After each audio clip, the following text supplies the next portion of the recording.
Olá, olá! O programa Gente que Fala está começando a partir de agora pela 365, a sua rádio de todos os dias, pela Altivia TV da internet. Nossas redes sociais também estão no ar a partir de agora. Tem o Instagram, tem o Facebook, se você preferir ainda o nosso canal no YouTube. E para falar das retransmissões, pessoal, às 5 da tarde pela TV Aberta São Paulo, canal por assinatura na sua operadora de TV preferida, e mais tarde às 10 da noite pela Rádio Cultura M 990 de Dois Córregos, no Centro-Oeste paulista.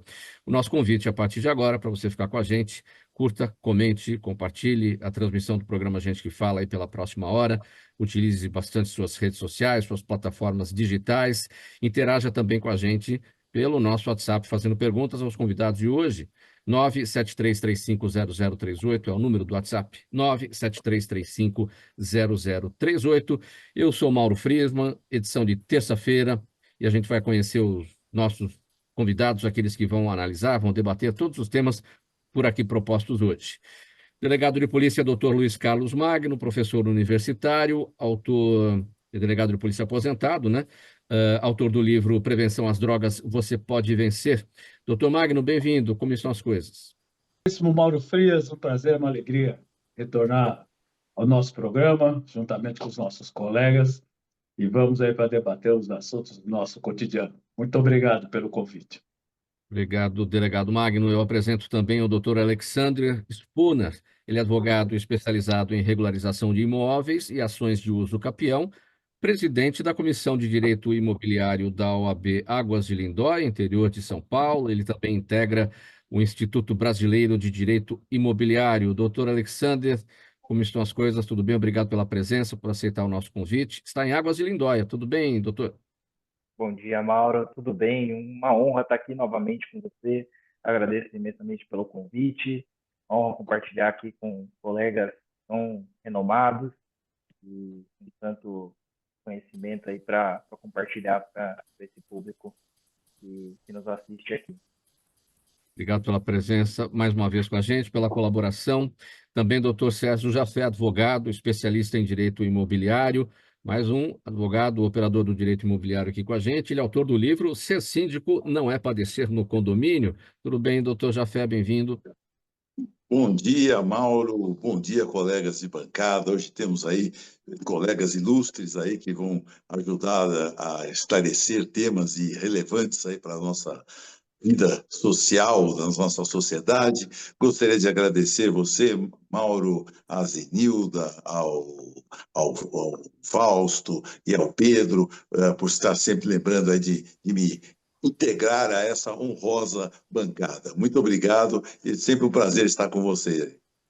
Obrigado, Jafé. Também com a gente o doutor Milton Flávio, médico, ex-deputado estadual aqui em São Paulo, assessor da presidência da FAPESP, a Fundação de Amparo à Pesquisa do Estado de São Paulo. Milton Flávio, mais uma vez aqui com a gente, obrigado pela presença. Tudo bem? Tudo bem, Mauro. Eu agradeço também com todos o honroso convite. Um abraço ao Fausto, a Zenilda, a você. E ao privilégio de poder participar mais uma vez de um programa que, como vocês dizem, é um programa ícone em debates no estado de São Paulo.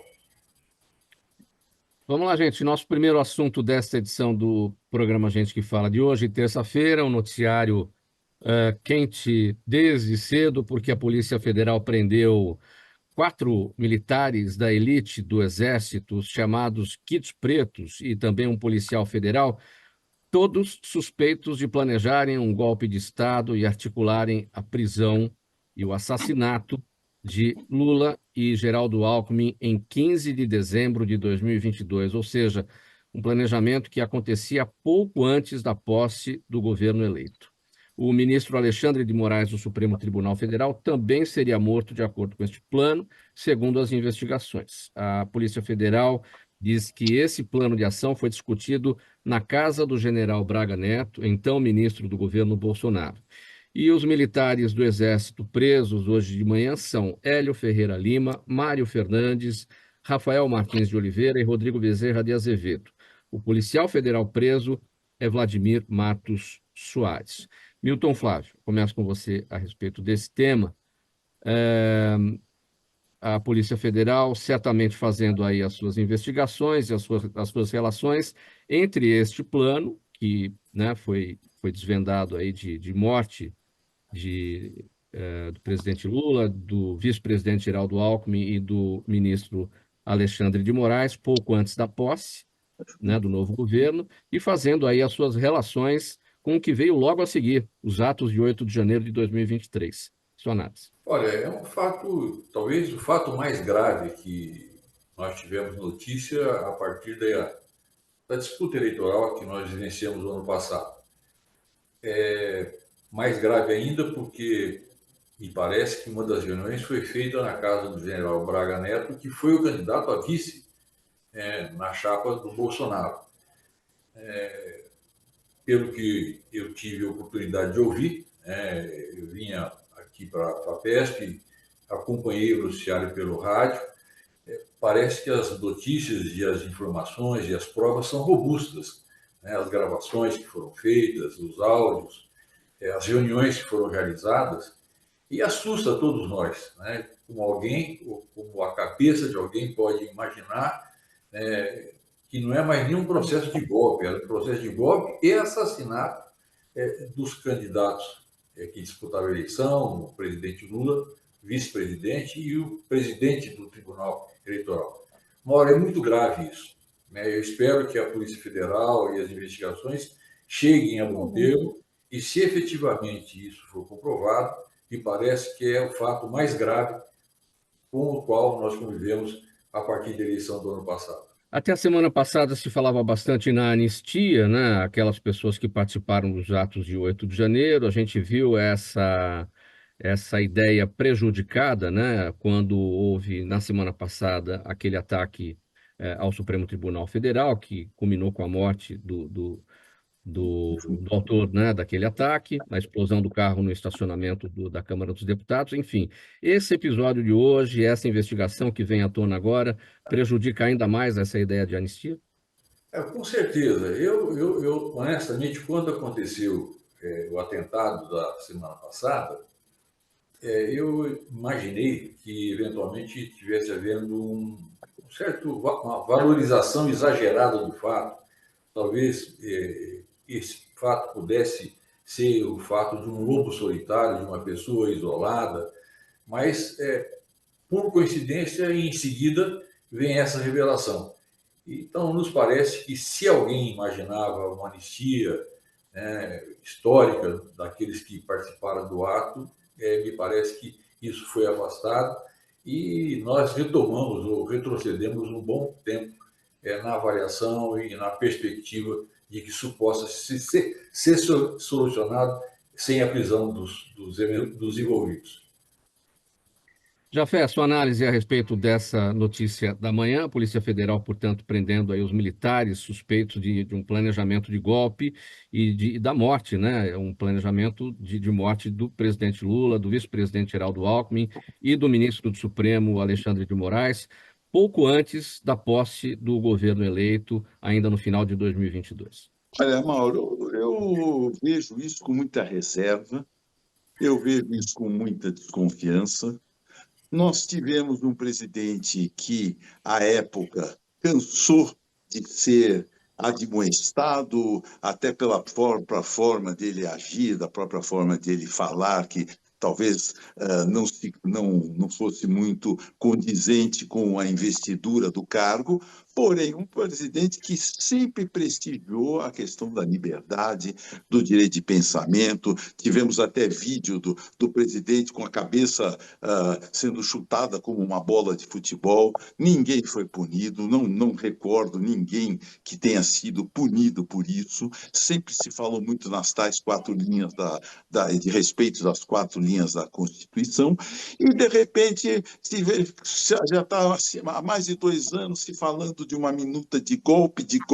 Cadê golpe sem arma? Cadê golpe sem exército? Cadê golpe sem violência? E agora, veja, logo depois que se constata que Felipe Martins foi preso injustamente, que inclusive há indícios fortes de que até a tal entrada dele nos Estados Unidos havia sido forjada por terceiros, já que ele se encontrava no Brasil. Então, nós temos pessoas como Felipe Martins detida indevidamente. As pessoas que estavam no 8 de janeiro, que tinham alguns que nem chegaram a ficar próximas ao palácio ou às dependências dos três poderes, que estão encarcerados, que estão com tornozeleiras eletrônicas, sem nenhuma oportunidade de defesa, estão ali detidos como se fossem criminosos de guerra, pessoas que, muitos deles, sem nenhum problema,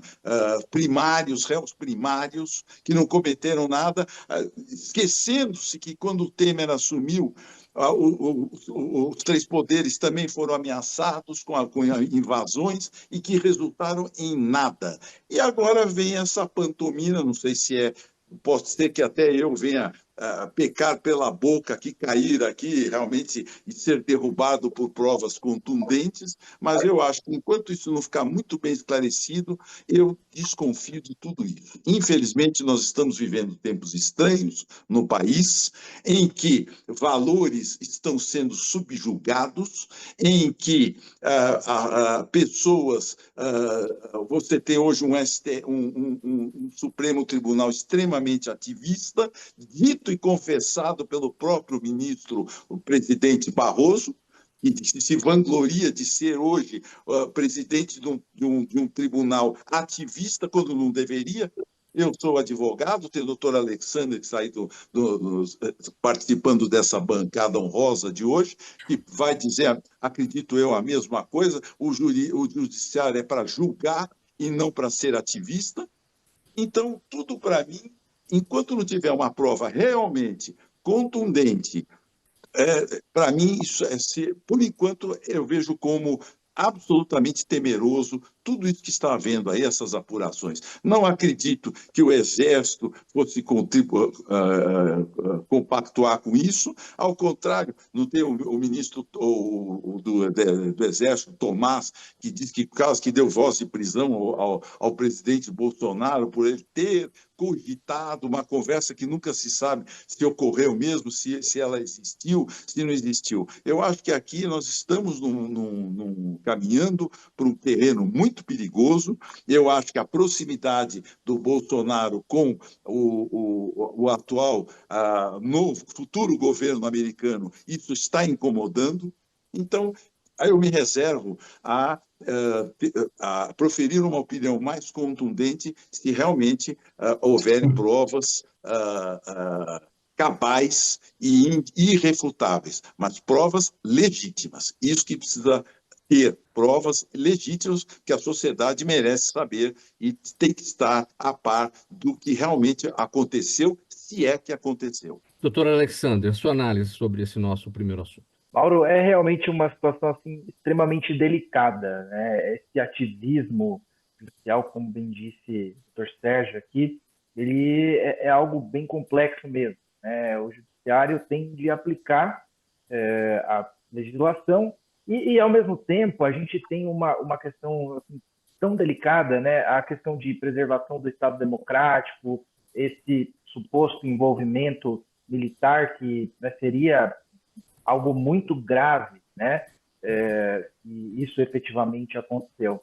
E então, de uma análise assim, né, em termos gerais, essa investigação ela tem que ser algo sério, né? E responsabilizar de forma adequada, com provas plausíveis ali que possam ser visualizadas de modo a gerar uma importância dessa preservação do Estado de Direito e a integridade das instituições brasileiras. Então, acho que tem que ser feito com transparência e um rigor jurídico, que é fundamental para que tudo isso se mantenha a confiança, né, em todos os entes e reafirmar esse compromisso com a democracia. Delegado Magno, sua análise, por favor. Fatos que vêm ocorrendo desde 2020, 2021, desde então, eu vejo o governo Bolsonaro apostando no golpe, né? Desacreditando a urna, e falava, esbravejava que ele tinha prova nunca apresentada, e aí acompanhou-se um processo longo todos técnicos, peritos participando, e, de fato, a urna restou provada que ela é absolutamente segura, tanto que as pessoas que estão no cargo garantem isso. As investigações da Polícia Federal de hoje partem do levantamento que eu ouvi na imprensa de informações obtidas no celular daquele coronel e teriam sido apagadas, mas recuperadas por meio de tecnologia e derivou na prisão desses militares hoje pela manhã. Então, os ajudantes de ordens que participavam nas reuniões, ouvindo e provavelmente gravando, e hoje encontraram no celular dele imagens que ele apagou, mas com técnica a Polícia Federal recuperou os peritos, o que resultou na prisão de alguns militares hoje pela manhã, é o que temos pela imprensa. No contexto geral, eu vejo que o Brasil atravessou uma crise muito importante. Apenas não tivemos um golpe com os militares, porque o general do Exército foi o que não quis participar, e sem o Exército, realmente, a Marinha e a Aeronáutica não conseguem segurar essa onda. E nós, como cidadãos, estamos todos participando à distância, mesmo como policial.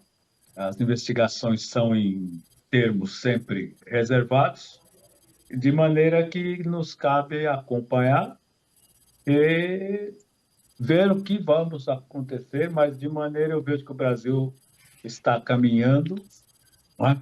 E o processo tem seguido a ordem normal, com direito à ampla defesa e toda essa estrutura. Então, eu, por enquanto, continuo observando, até porque, como cidadãos, e mesmo sendo delegado de polícia, objetivamente falando, nós temos apenas de observar. Não há como participar mais ativamente, sequer mesmo por eleição, já que todo o processo para o cidadão é apenas ir lá e votar e está cumprida a tarefa eleitoral. É como eu vejo. Vamos seguir, gente. Programa Gente que Fala, edição de terça-feira, aqui pela 365, sua rádio de todos os dias, OTV TV da internet, redes sociais, nosso canal no YouTube e as retransmissões, TV Aberta São Paulo, canal por assinatura na sua operadora de TV preferida a partir das 5 da tarde, e depois às 10 da noite a retransmissão pela Rádio Cultura AM 990 de Dois Córregos, no Centro-Oeste paulista. Próximo tema. A declaração dos líderes do G20 foi aprovada com consenso, exaltando o combate à fome, a taxação de grandes fortunas, mudanças na governança global. O presidente da Argentina, Javier Milei, ameaçou impedir esse consenso, mas acabou aderindo ao documento, afirmando não apoiar vários pontos da declaração, como a luta contra a desinformação e a busca pela igualdade de gênero. A reunião do G20, cúpula do G20, né, segue lá no Rio de Janeiro, pelo segundo dia, termina hoje, e a gente vai acompanhar depois os resultados desse segundo dia de trabalhos dos grandes líderes do G20. Milton Flávio, uma coisa é um documento produzido a partir de um encontro deste tamanho, com multilateralidade, enfim. Outra coisa é tudo isso que está escrito, de fato, ser colocado em prática. Quais as chances disso? Então, Mauro, essa é a grande dúvida, é a grande preocupação de todos, né? Essas reuniões, via de regra, e essa reunião foi uma reunião paralela à reunião do clima, mostra que há um consenso em relação à necessidade de uma atenção mais adequada às populações que, nesse momento, se veem mais ameaçadas e, inclusive, enfrentando um problema que nós imaginávamos já superado, que é a fome, né, e a miséria. Há um consenso na aprovação das medidas, mas, infelizmente, elas não prosperam, né, na medida em que os países não cumprem com aquela determinação que eles subscreveram. Mais uma vez, a gente fica preocupado, ao mesmo tempo esperançoso, de que dessa vez as coisas aconteçam efetivamente na prática. Vamos torcer, né? As conclusões foram adequadas, são importantes, a direção apontada é a necessária. Agora, só nos resta esperar que os países cumpram os compromissos que eles subscreveram. Doutor Jafé, sua análise sobre a declaração dos líderes do G20, o que está posto ali, o Brasil na presidência do grupo até este momento, vai finalizar justamente com a realização do encontro que termina hoje, né? E o mesmo questionamento, como colocar em prática tudo isso que está no documento? É óbvio, né, que todo mundo quer ações e medidas para o combate à fome no mundo inteiro, é, e os países subscrevem isso, mas a gente precisa ver de fato as coisas acontecerem. E não é só a questão da fome, tem muitas outras coisas acontecendo no mundo aí, chagas difíceis de serem atacadas, e que a gente torce para que os governantes de plantão de fato, tomem as medidas que estiverem previstas nos documentos, este assinado e outros que vierem a ser. Eu acho o seguinte, as reuniões são sempre válidas, só que muitas vezes não saem do papel os seus resultados. Mesmo porque eu acho que a questão da fome e da saúde, a meu ver, é extremamente relevante, extremamente importante, mas o mundo precisa parar de guerrear, o mundo precisa parar de gastar em equipamentos, de guerra, de máquinas de guerra, investir na ciência, investir na erradicação de doenças, não de criação de doenças, de geração de fome. Tem que se apoiar realmente medidas que sejam efetivas para o combate realmente à miséria e à fome. Eu acho que grande parte do que se gasta com equipamentos bélicos, inclusive para alimentar a indústria bélica, se revertido fosse para justamente os menos favorecidos, aqueles países de terceiro, quarto mundo, quinto mundo, que vivem em uma situação de extrema pobreza, eu acho que isso já seria muito mais valoroso, e temas como questão do clima, eu acho que o clima é fundamental, apesar que é uma discussão paralela dessa vez, né? O clima é fundamental, mas não dá para se pensar na questão do clima se não pensar na questão da fome, da miséria. Então, quanto essas grandes nações que se dizem protetoras do mundo, né, fomentam guerras, não se preocupam com o seu semelhante e se preocupam basicamente com a geopolítica. E, na verdade, nós temos que nos preocupar, o que deveria ser o cerne da questão e que realmente saísse do papel e fosse para ação válida, seria o quê? A questão da fome, a questão da saúde e a questão da moradia. É isso que os nossos líderes deveriam se concentrar e tirar do papel, falar menos, agir mais e gastar menos. Eu acho que isso que, para mim, é um válido.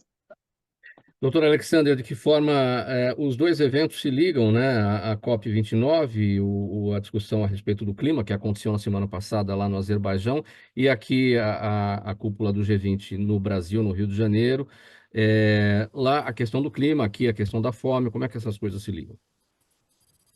Mauro, eu acho que assim, uma coisa ambos os assuntos são de extrema importância, né? Tanto a questão do clima, a gente vem sentindo isso, né? Toda essa mudança, por exemplo, esse ano, praticamente a gente passou aí uma estiagem de quase 3 meses, então isso tem que ser realmente discutido. E eu acredito assim que todas essas reuniões de 20 e tudo mais tem de criar condições para que tanto questões sociais quanto questões climáticas sejam não só discutidas, mas que sejam efetivamente colocadas na prática, né? Eu tive a semana passada, vou contar aqui uma experiência, eu estava no Acre, na cidade de Chapuri, a trabalho, e lá tinha uma pesquisadora, acho que ela era do IBGE, se não me engano, e ela estava me contando que ela estava fazendo essa pesquisa para o G20, agora que vai ser essa semana, está acontecendo. E ali ela compartilhou um dado, assim, informalmente, em que 85% das pessoas ali eram analfabetas, naquela cidade de Chapuri, no Acre.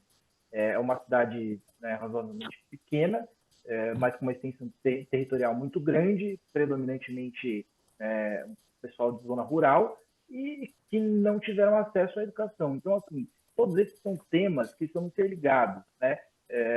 A falta de conhecimento pode gerar uma queimada que vai influenciar no clima, a falta de conhecimento gera um desmatamento ambiental e falta, né, ausência de capacitação para essas pessoas, ausência de educação, gera inúmeros problemas que a gente vem vivendo hoje. Então, eu vejo todas as reuniões como de extrema importância e acredito que, né, tem que ser colocado na prática mesmo. Então, não adianta, né, a gente ficar pensando em vamos fazer tratados daqui, decisões dali, se comprometemos de outra forma, mas tem que colocar na prática. E isso a gente tem que colocar de acordo com a realidade de cada lugar, de cada cidade, de cada país, para que seja efetivamente algo positivo para nós como sociedade. Delegado Magno, sua análise a respeito desse tema sobre a colocação em prática do documento, sobre a declaração dos líderes do G20. A gente sempre observa aí os documentos que saem desses grandes encontros, né? E a expectativa, né, de que as soluções apareçam a partir da implementação prática de tudo isso, né? Só que não temos essas garantias. O nosso país é pródigo, eu estou numa mesa só de colegas operadores do direito. Nós somos pródigos na produção de documentos, de leis. Então, enquanto falávamos, eu anotei aqui 10%, olha só, 10% das habitações brasileiras no Brasil corresponde a favelas. Nós temos um número absurdo de 13 milhões e meio de brasileiros na extrema pobreza. O IBGE fala em 25%. Então, meu caro Frias e colegas e as pessoas que estão em casa, as ruas de São Paulo, e eu fiquei ali no DENARC, no Departamento Narcótico, mais de 20 anos no centro, e se passaram 30 anos e o que nós temos hoje na maior cidade do país. Mini cracolândias em todos os cantos, e a história de que o dinheiro, a verba, ou de alguma maneira o investimento público chegaria a essas pessoas. Não vemos. Então, eu entrei na polícia com 29 anos, 22 anos de idade, esse ano fiz 70, e nós temos ver o recrudescimento da pobreza, habitações irregulares, e nós estamos tentando resolver o problema do mundo, né? Então, o documento, eu vi ontem à noite um resumo na Globo News, fantástico. Nós, como disse o colega Milton Jafé, se saísse 10% da prática, ô Milton, cada míssil daquele disparado, Milton, custa $40 mil. Só ontem, os países lá, muçulmanos mandaram mais de 160. Tem tiro de canhão ali que custa $30 mil por tiro, 50 mil. Então, veja, o mundo está preocupado com guerra, os países do primeiro mundo. Então, o presidente americano disse que destinaria uma verba de 50 milhões ou bilhões de dólares para a Amazônia, mas ficou no discurso, porque ele depende do Congresso Nacional dele para aprovar, e provavelmente não vai passar, porque são a maioria republicanos. Então, Milton, eu gosto da coisa doméstica. Nós não conseguimos fazer a lição de casa. Como delegado de polícia, que conheço aqui profundamente as nossas favelas ou comunidades, como queiram, Milton, em São Paulo, Rio, Salvador, Belo Horizonte, Porto Alegre, esses redutos do crime organizado, presta atenção que eu vou dizer, está dominado.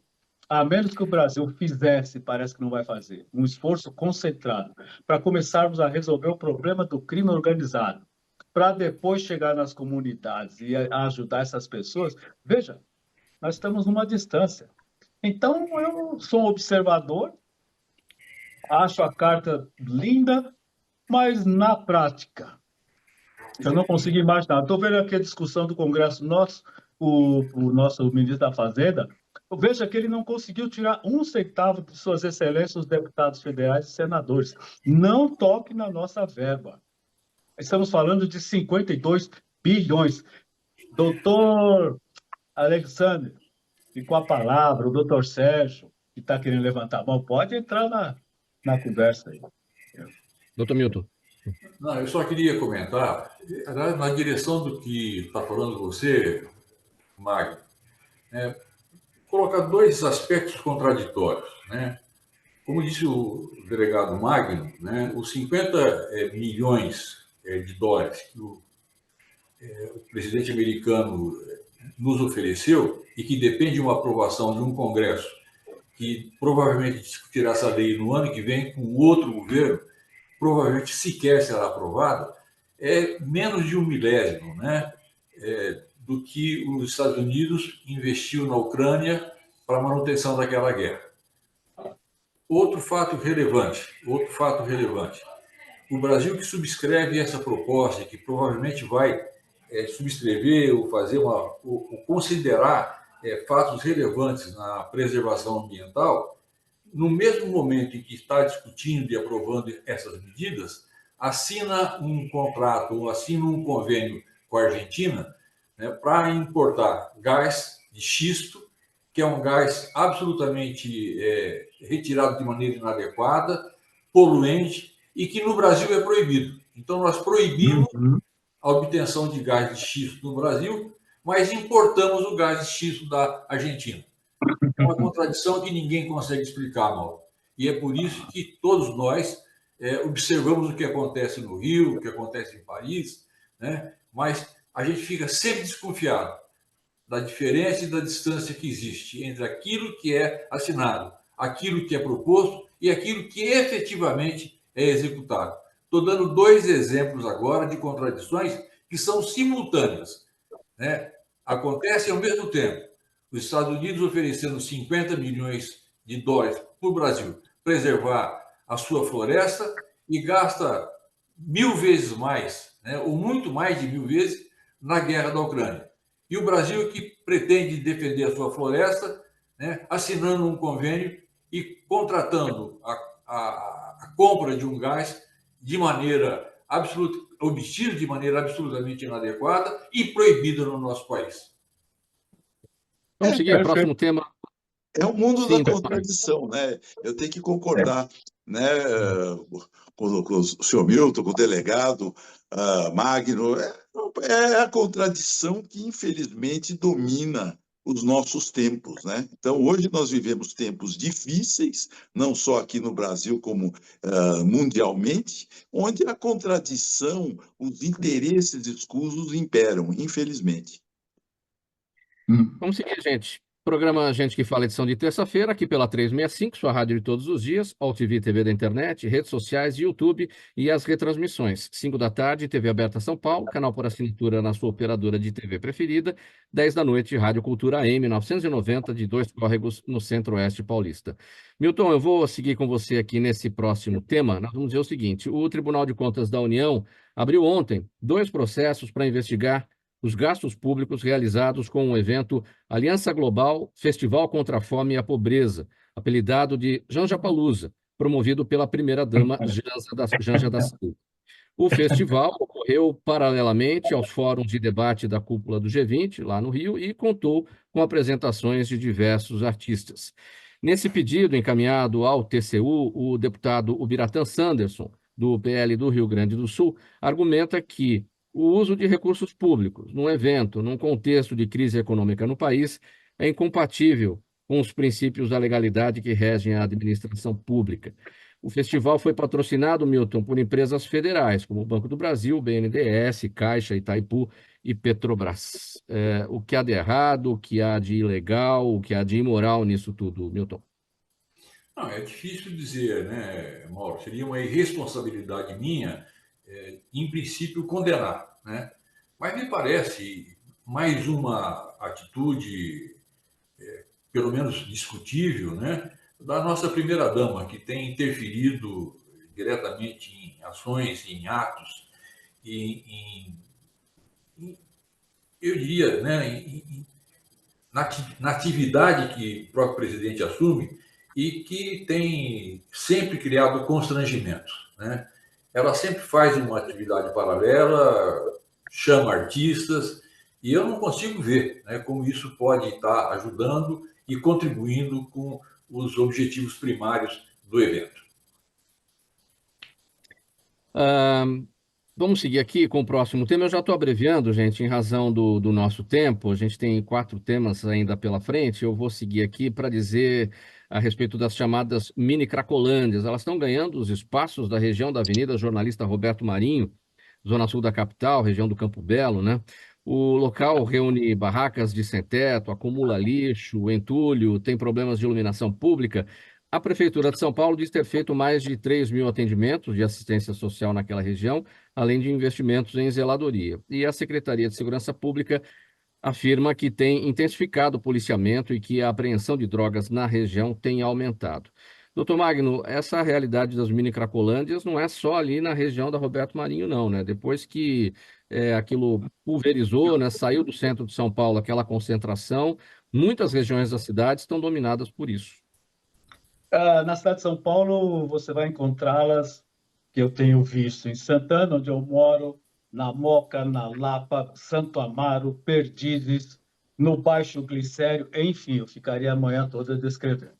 O problema que eu participei lá com o delegado e representando o departamento da Narcóticos é o seguinte, e vai voltar ao tema anterior. Reuniões que eu fazia há mais de 20 anos, doutor Flávio, e aí eu falava sempre, se não for política de Estado. Então, nós tivemos o plano Alckmin, o plano Dória, e cada prefeito que entra muda tudo e começa de novo. Então, teve um que eu oferecia dinheiro para o usuário de crack, eu falava, mas você está louco, você vai dar R$ 30 para o usuário de crack, vai virar pedra. Então, o que nós temos hoje, para não ficar muito extenso? Mesma coisa que discutimos no bloco anterior. Um bloco de intenções, mas não sentam na mesma mesa. Eu fazia muitas reuniões com o doutor Ronaldo Laranjeira, um PhD em psiquiatria e profundamente conhecedor desse problema. Veja, nós não conseguimos colocar na mesma mesa Secretaria da Saúde, Promoção Social, Segurança Pública e, ao final, mas sair com um plano de governo. Em outras palavras, quero dizer, saindo esse governador, o que vier tem de dar continuidade. Outra coisa, a lei atual, a 2006, da Lei 11.343, liberou o usuário, nós fomos contra na época, liberar o usuário de drogas. Em outras palavras, a segurança pública, nós não podemos fazer nada com pequena quantidade. E continua usando. O traficante fica à vontade para traficar. E recentemente, o nosso STF estava propondo que até 40 gramas de maconha não fosse considerado ilícito. E aí eu disse em algumas palestras que já participei como palestrante, 40 gramas de maconha dá para fazer aí uns 50 ou 60 baseados, doutor Flávio. Então, se pegarem eu, o senhor, o Frias, cada um com 40 gramas de maconha, segundo o nosso STF, nenhum de nós está praticando ilícito. E, todavia, com 4 vezes 3, 120 gramas de maconha, nós temos maconha para uma festa de mais de 100 pessoas. Essa é a realidade que nós vivemos hoje. Então, eu vejo que é muito difícil resolver o problema quando você tem praticamente uma liberação de um lado e depois as propostas. E outra, por exemplo, eu sou a favor da internação compulsória. Pessoas completamente vencidas pelo crack, pelo álcool, eles não têm mais vontade própria. Portanto, precisamos buscar de maneira correta, equipe médica, seus assistentes, levar para uma clínica, desintoxicação e um programa substancial. É isso. O senhor falou em continuidade de gestão, doutor Magno. Isso nos leva ao seguinte pensamento, né? A gente precisa de uma política de Estado para tratar desse problema e não uma política de governo, porque muda um governo, entra outro, as ideias mudam. De qualquer maneira, nessa situação que a gente observa, entra um governo e sai outro, o problema só aumenta, o problema só piora. É incompetência em relação ao tratamento disso tudo, falta de vontade política. Veja, tudo passa pela política. Nós não acabamos de falar agora de um documento que vai tentar ajudar a fome mundial. Inclusive, participa o continente africano, estará recebendo hoje, vai ficar na presidência. Então, nas nossas reuniões também, saíam cartas de intenções, mas não vingam. Por que não vingam? Porque depende de vontade política. E essa vontade política passa por uma série de interesses, mas lá na ponta não acontece. É o que temos visto. Não acontece. As cracolândias vão se multiplicando. O Brasil, o álcool é extremamente barato, né?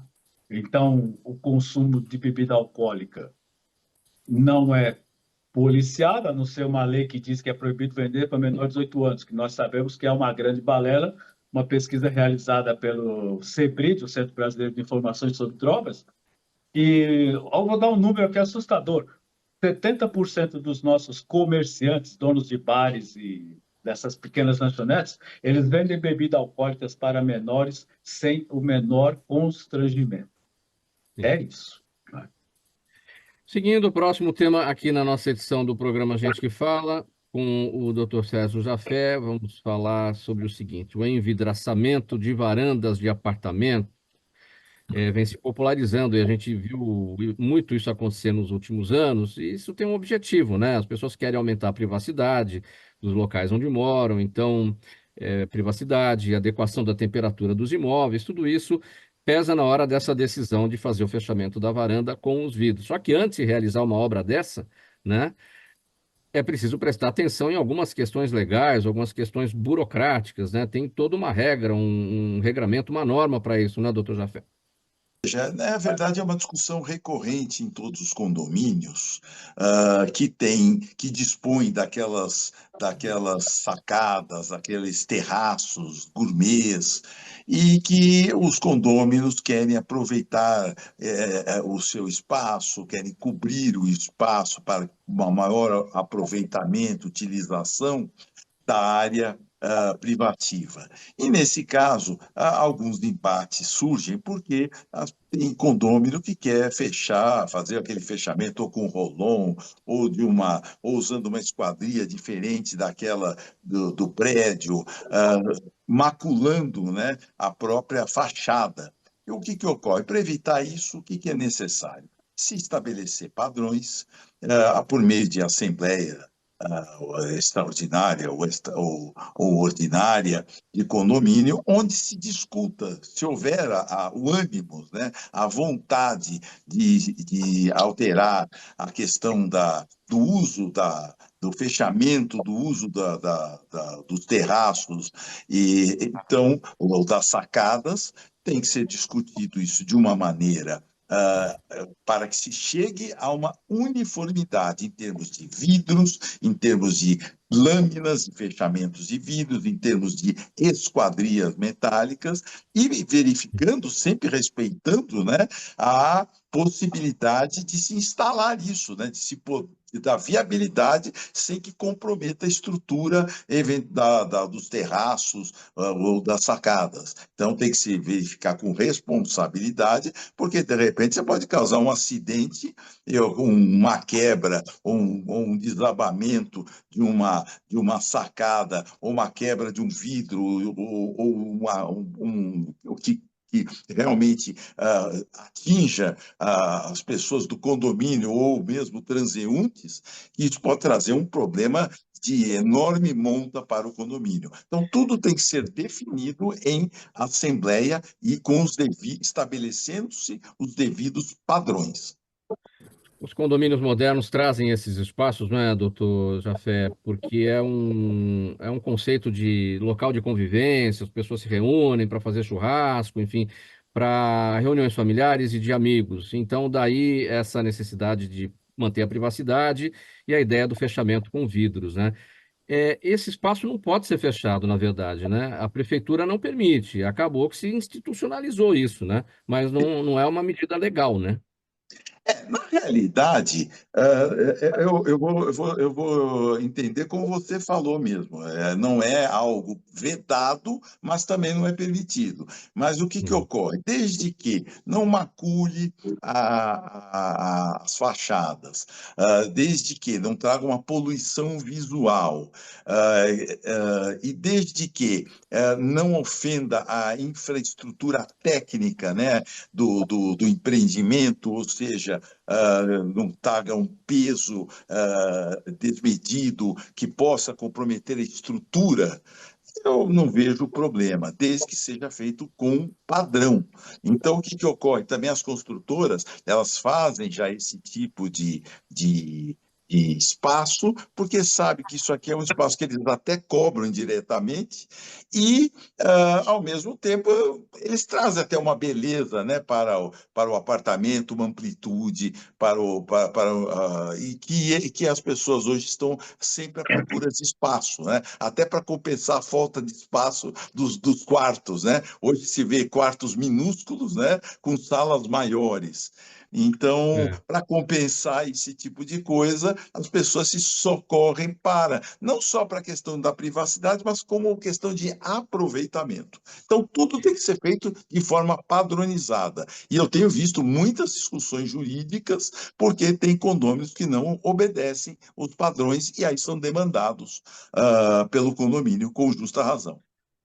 Ô, Jafé, o meu tio mandou te perguntar, sabe aquelas pessoas que dizem assim, né? A pessoa quer perguntar, mas não, né? Aí fala que a outra está perguntando. Quem inventou, quem inventou a varanda teve uma grande sacada, não? As construtoras, né?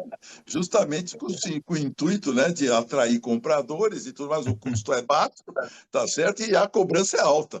Então, uma sacada inteligente. Olha, sem fazer trocadilho, uma sacada É. inteligente das construtoras.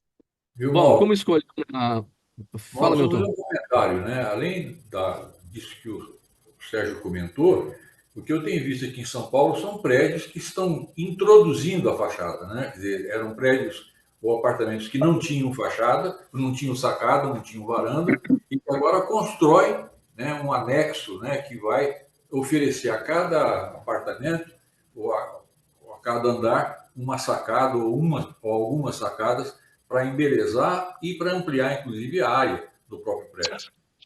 Isso eu vi também, e o que me causa espécie, viu? Porque realmente você está mexendo, inclusive, no projeto aprovado pela municipalidade, né? E você está aumentando, você está tornando o prédio irregular. Eu também já vi, acompanhei isso que você falou, muito bem lembrado, e realmente eu acompanho isso com espanto.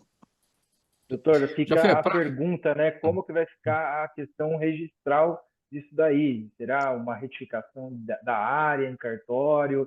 Eu também acompanhei, foi uma notícia recente, inclusive, que é uma empresa de engenharia que ela construiu, evacuou todo o prédio e para construir essas áreas destacadas e, né, para ampliação da área. Então, um apartamento de 50 metros se tornou com, sei lá, 65, 60 metros quadrados. E aí, como é que fica a parte registral, né, de regularidade? é. Doutora Alexandra, Perfeitamente, concordo contigo. Observação mais do que pertinente. doutora Alexandra, como é que faz para quem tem intenção de fazer um fechamento de uma varanda com um envidraçamento, procurar empresas que vão fazer esse serviço com qualidade, que vão garantir a segurança? É um trabalho muito sério a ser feito, mexer com fachada e tudo aquilo tem que estar em ordem, né?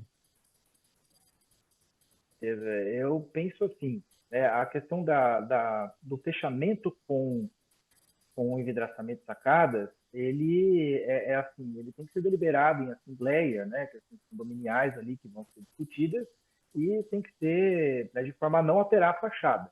Até aí, tudo bem. Agora, o acréscimo de uma sacada, né, imagina um apartamento que não tem sacada, isso tem que ser definido também em assembleia, por votação, acredito aí que de forma unânime, né, para que haja tudo isso. Até nessa matéria que eu vi, o pessoal evacuou o condomínio, ou seja, onde ficaram essas pessoas? Isso não foi colocado, também não foi atrás dessas informações.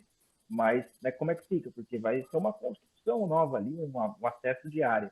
Então, assim, né, para o envedraçamento em si, é uma situação mais tranquila do que o acréscimo de uma varanda, que tem que ser realmente empresas especializadas de engenharia para fazer esse acréscimo, senão aconteça algo com a estrutura do próprio prédio, né? Porque a gente está crescendo uma área construída e certamente isso pode vir a dar problema. Então, uma pesquisa aí muito bem aprofundada por parte do síndico, talvez uma comissão para que seja feito esse estudo, né, com empresas, com orçamento e tudo mais, para tudo isso ser definido. Doutor Alexander, vamos seguir aqui no nosso próximo tema, ainda dentro da área imobiliária. Vamos dizer o seguinte: a pergunta que muita gente faz é a seguinte: quais são as garantias previstas na legislação brasileira que asseguram a uma pessoa que ficou viúva o direito de continuar morando no imóvel da família após, claro, a morte do companheiro, da companheira, né? Essa dúvida é muito comum, porque muitas das vezes aparece um herdeiro ou mais herdeiros que decidem que querem vender aquele imóvel, que querem vender aquela propriedade. Enfim, quais são as garantias previstas para a pessoa viúva nesses casos? Perfeito, Mauro. Existe uma questão no direito imobiliário, direito de família, sucessões, na realidade, que diz ali sobre o direito real de habitação. É um artigo, é o 1831 do Código Civil, que prevê ali, quando há o falecimento de um dos cônjuges, que o cônjuge sobrevivente, a viúva ou o viúvo, teria direito a permanecer a residência naquele imóvel, desde que esse imóvel seja o único bem familiar que sirva de residência. Então, existe hoje, né, uma discussão, inclusive muito recente, dessa flexibilização, de mitigação desse dispositivo, né, porque até há um mês atrás isso era irredutível, né? Então, faleceu, eu moro aqui, esse é o condomínio, é o apartamento que eu morava com a minha esposa, ela faleceu, eu tenho direito a morar aqui pro resto da vida. E recentemente houve uma decisão do STJ que flexibilizou tudo isso de forma muito bem esclarecedora e dizendo, inclusive, né, os motivos pelos quais isso está sendo flexibilizado. Tanto é que na decisão, né, ela se pronuncia, não me engano, acho que foi a ministra Nancy Andrighi, se eu não me engano, né, em seu voto disse ali que a viúva recebia pensão, tinha recursos em banco para que pudesse sobreviver. E, além disso, levou em consideração alguns critérios, né, que seriam aí, né, para que se flexibilizasse esse direito, no sentido de que ela tinha condições, em que pese esse ser o único imóvel, mas que ela tinha condições de subsistência e também uma proteção aos herdeiros, né, que ali tinham a mesma idade, praticamente, da viúva, e que esses herdeiros não tinham uma condição favorável, né? Então, considerando que essa viúva ficou com uma pensão né, do cônjuge, mais recursos em bancos e tudo mais, ela tinha condições para garantir a própria subsistência. Em contrapartida, os herdeiros não tinham essa condição tão favorável, e por isso houve essa flexibilização. Então, eu vejo essa garantia, né, do direito real de habitação algo que é um tema que está começando a ser discutido, né, no sentido de flexibilizar, tá, tudo isso, né, tem que ser analisado a proteção do viúvo, que, né, eventualmente tem uma idade avançada, proteção também de relacionamentos longos, né, de um casamento longo. Acontece muita discussão quando, né, os filhos somente por parte do falecido, né, e aí fica o viúvo e os filhos de outro casamento. Então, isso gera automaticamente uma discussão né, após o falecimento. E aí fica né, até um mês atrás, isso era, vamos dizer assim, eu sei que é um tema, posso dizer algo muito forte aqui agora, mas era uma cláusula pétrea aqui, né? Ou seja, algo que não tinha modificação. E hoje a gente vê essa flexibilização. O que a gente também pode colocar aí, que está se adequando a como nós estamos vivendo hoje, né? A nossa sociedade atual, ou seja, nosso Código Civil era aqui de 2002, a gente tinha uma outra situação, também reflete um pouco a essa modificação do Código Civil, né, que está surgindo aí com essa reforma. E então, hoje a gente pode dizer que há uma flexibilização, há uma tendência à flexibilização, né? Tanto é que ela diz, repito aqui, no voto lá, nesse acórdão, em que de forma muito excepcional, se está flexibilizando esse esse artigo que garantia o direito real de habitação. Doutor Alexander, você consegue responder aqui em 10 segundos, sim ou não? A pergunta aqui da nossa audiência é do Jaime, ele está com a gente todos os dias participando. O uso capião também pode ocorrer em propriedades rurais invadidas pelos chamados sem terra? Pergunta do Jaime. Bem rápido. 10 segundos é difícil, mas vamos lá. O uso capião pode ocorrer, sim, em casos de invasão, né? O que é o uso capião? É o fato de você passar a tomar conta desse imóvel. E existem algumas modalidades. Uma delas, que é o capião extraordinário, não exige um justo título, ou seja, um recibo de compra, um contrato e tudo mais. Então, a questão das invasões, elas poderiam, né, ser levadas a uma uso capião, conforme o lapso temporal de pelo menos 15 anos. Né? A pessoa tem que cuidar daquele imóvel sem interrupção, sem oposição de outras pessoas. Ou seja, ninguém pode, por exemplo, estou lá há 5 anos, mas surge alguém no 6º ano para me tirar, já interrompeu esse prazo, então já não teria direito a fazer o capião. Milton, muito rapidinho, por gentileza, 10 segundos também. O Vitor te pergunta se você acha que os consultórios de rua dificultam a diminuição da quantidade de moradores em São Paulo, moradores em condição de rua, né? E se sim, a solução é acabar com esses atendimentos? O Vitor quer saber. Não, eu acho que nesse momento é necessário, Mauro, né? Não acredito que isso tenha uma influência na ampliação dos moradores de rua, não. Eu acho que é um atendimento necessário quando você não tem outra alternativa e garante a esse morador um mínimo de saúde que a população precisa. Muito bom, gente. O nosso tempo aqui esgotado. Vamos colocar um ponto final na nossa edição do Gente que Fala de hoje, edição de terça-feira. Um agradecimento a cada um de vocês aqui pelas presenças, pelas análises de todos os nossos assuntos. Dr. Luiz Carlos Magno, Dr. Alexander Spooner, Dr. Sérgio Jafé e Dr. Milton Flávio. Programa Gente que Fala, sempre realização da ABCOM. Apresentação minha, Mauro Friesman, a Zenilda Salvato, nossa diretora de produção, e o jornalista Fausto Camunha, o nosso diretor-geral. Você, ouvinte, espectador, internauta, a razão sempre da nossa presença por aqui. A gente volta amanhã pela 365, sua rádio de todos os dias, e pelos nossos demais canais de transmissão. Obrigado pela audiência. Tchau, até amanhã.